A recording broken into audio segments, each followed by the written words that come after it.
자, 여기서 아마존이 큰 결정을 하게 되는데요.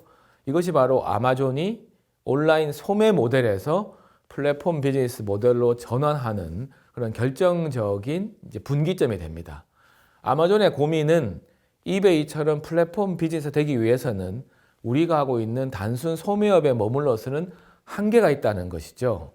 왜냐하면 소매업자가 책임을 지고 수많은 공급자들, 생산자들을 컨택해서 하나하나 입점을 시켜야 되는, 아무래도 속도 면에서나 사업 확장 면에서 시간이 많이 걸리겠죠. 그래서 고민 끝에 한 결정이 아마존의 사이트를 활용해서 외부의 독립적인 판매업자들을 아마존 사이트에 입점시키자. 아마존이 하나의 마켓플레이스, 큰 플랫폼이 돼서 수많은 판매업자들이 자유스럽게 아마존 사이트에 들어와서 판매할 수 있도록 장을 열어주자. 자, 이런 결정을 하게 되는 것이죠. 즉, 아마존 입장에서는 이베이의 플랫폼 비즈니스 모델 중에 아마존이 할 만한 내용을 적극적으로 아마존에 입점시키자는 그런 이제 결정을 하게 된 것입니다. 따라서 아마존하고 제휴가 된, 계약이 된 판매자가 있으면 아마존 사이트에 자신의 제품을 충분히 올려놓고 판매할 수 있도록 그 사이트를 열게 된 것이죠. 자, 그렇게 되니까 그동안은 아마존의 바이어들이 하나하나 따져서 입점시켜야 됐던 그런 상품들이 있다 보니까 확장이 어려웠는데, 이렇게 개방을 하니까 수많은 외부 판매업자들이 간단한 계약을 통해서 스크린만 되면 누구나도 아마존 사이트에 올라올 수 있었으니까 제품의 구색이 단기간에 굉장히 많이 늘 수 있었고요.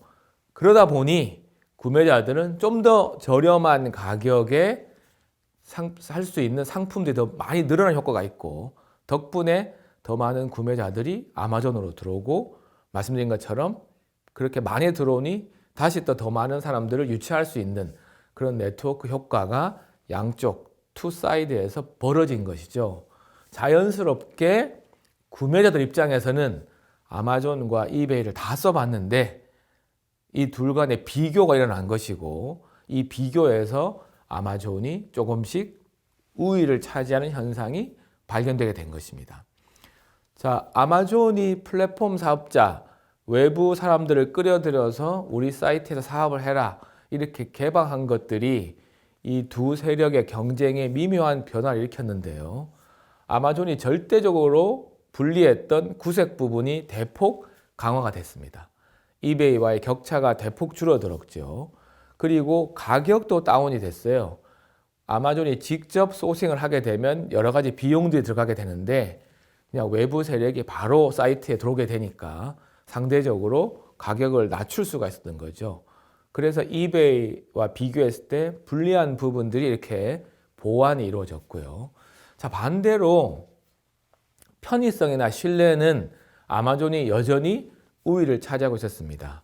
아마존의 경우에는 그렇게 외부의 마켓플레이스를 통해 들어온 세력들도 하자가 됐을 때 아마존이 간접 보증을 써서 그 부분을 해결해 준다거나, 아마존이 직접 소싱한 것은 당연하고요.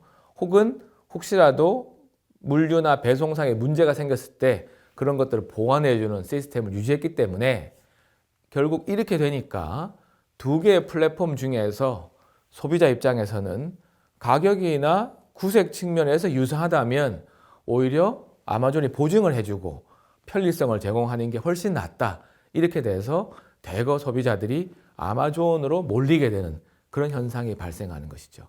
이게 바로 아마존이 플랫폼으로 진화하면서 이베이와의 플랫폼 경쟁이 벌어졌고, 그 플랫폼 경쟁에서 누가 더 고객한테 더 매력적인 제안을 하는가라는 싸움이 벌어졌는데, 그 싸움에서 아마존이 승리하게 된 것이죠.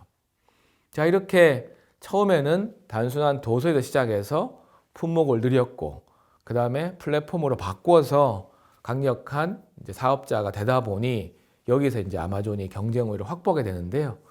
뭐니 해도 경쟁 우위의 첫 번째는 원가 경쟁력을 줄 수 있습니다. 기본적으로 직접 고객들한테 주문받고 배송하는 다이렉트 투 커스텀 온라인 모델이다 보니까 재고 관리나 물류, 구매, 창고, 그리고 MD 기능, 머천다이징 이르기까지 충분한 규모를 확보할 수 있었고요.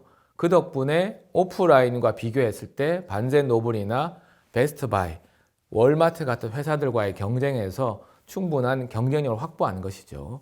자, 이거는 아마존이 온라인이라고 하는 것을 기반으로 했기 때문에 갖출 수 있었던 가장 기본적인 경쟁 우위가 되겠고요. 자, 두 번째는 방금 말씀드린 것처럼 이제 비즈니스 생태계 플랫폼으로 바뀌었다. 아마존의 사업 자체 특징을 단순 소매에서 플랫폼 사업적으로 확장시키게 된 것이죠. 그 덕분에 이베이와의 경쟁에서 이길 수가 있었고 알리바바 같은 신흥, 중국의 신흥 플랫폼 사업자와의 경쟁에서도 결코 뒤지지 않는다. 생태계를 구축한 것이 결정적인 또 아마존의 승기였고요. 자, 세 번째는 이 플랫폼 사업자들의 또 다른 경쟁의 원천인데 이렇게 플랫폼 사업자가 되고 나면 한쪽은 생산자, 공급자 사이드, 한쪽은 소비자, 고객 사이드에서 방대한 데이터들이 모입니다. 소비자들이 구매를 하면서 남긴 여러 가지 구매 이력들, 리뷰 등 이런 것들이 모이기 때문에 이 방대한 빅데이터를 잘 활용하면 기존의 오프라인 기업들이 상상할 수 없었던 이제 혁신적인 고객 서비스를 만들 수가 있겠죠. 그래서 방대한 데이터를 분석해서 아주 프라임 나우라고 그 회원들, 충성 고객들을 확보하는 그런 회원제도 시작이 됐고요. 그 다음에 대시나 에코 같은 소비자들이 주문을 할 때 좀 더 편리하게 주문할 수 있고 또 그것들이 실제 구매로 이어질 수 있는 그런 인터페이스 장치들에 대한 투자를 많이 하게 돼서 이런 부분들이 또다시 이제 아마존의 경쟁력을 높이는 선순환을 만들었는데요. 특히 이제 에코의 경우에는 보이스 커머스라고 해서 알렉사라고 상징되는 그런 소프트웨어를 개발해서 소비자들이 가정에서 바로 주문을 보이스로 하게 되면 그걸 이제 아마존의 구매로 바로 연동시켜주는 그런 서비스들이 이제 채택이 되게 된 것이죠. 자, 이런 부분들이 자연스럽게 온라인에 출발해서 플랫폼을 거치면서 플랫폼에서 구축된 데이터를 활용해서 다시 혁신하는 이런 선순환 구조를 만들었고 이것이 아마존이 이런 소매 사업 분야에 가장 강력한 플랫폼으로 성장할 수 있는 그런 내용이 될 것 같습니다.